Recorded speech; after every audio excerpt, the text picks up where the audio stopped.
Kalau kita sudah berstatus sebagai orang percaya, karena kita percaya kita telah dipilih oleh Tuhan dari segala suku bangsa untuk menjadi anak-anak. Amin. Dan status keberadaan kita sebagai orang Kristen harus kita hayati, bahwa kita bukan sekedar menjadi orang Kristen, tetapi kita mau menjadi orang Kristen sejati dan menjadi kerinduan kita bagaimana Tuhanlah yang menjadi gembala dan juru selamat dalam kehidupan kita. Tetapi seiring waktu perjalanan dunia ini, kalau kita mau jujur, banyak orang Kristen pada dasarnya belum siap menjadi pengikut Kristus.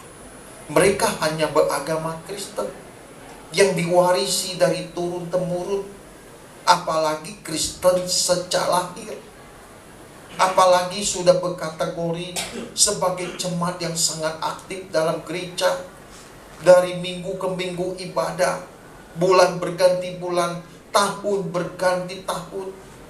Apakah mereka sudah layak kita sebut sebagai pengikut Kristus yang sejati? Pada dasarnya jemaat yang demikian belum dikategorikan sebagai pengikut Kristus yang sejati kalau mereka tidak sungguh-sungguh menghayati apa yang diajarkan oleh firman Tuhan melalui Injilnya.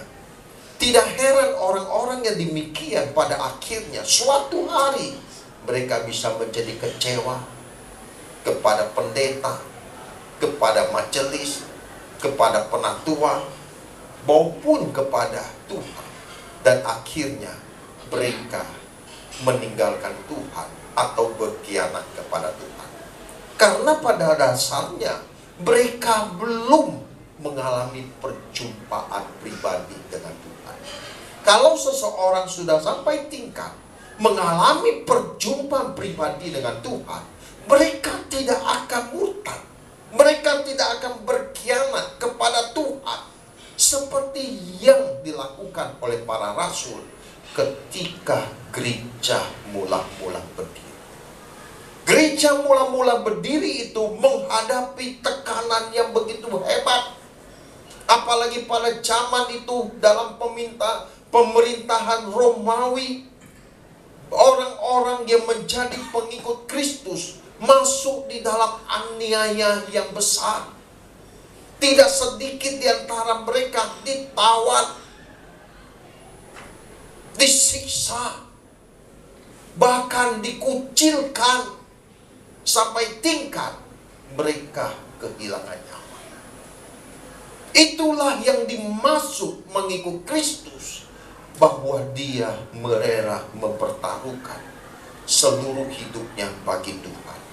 Dan gereja mula-mula telah membuktikan pengiringan mereka kepada Tuhan karena mereka percaya kurios Mesias dijanjikan dari Nazaret adalah Yesus Kristus.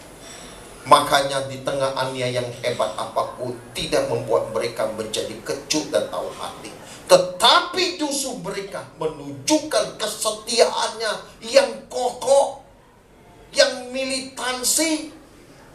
Itu baru layak disebut Kristen.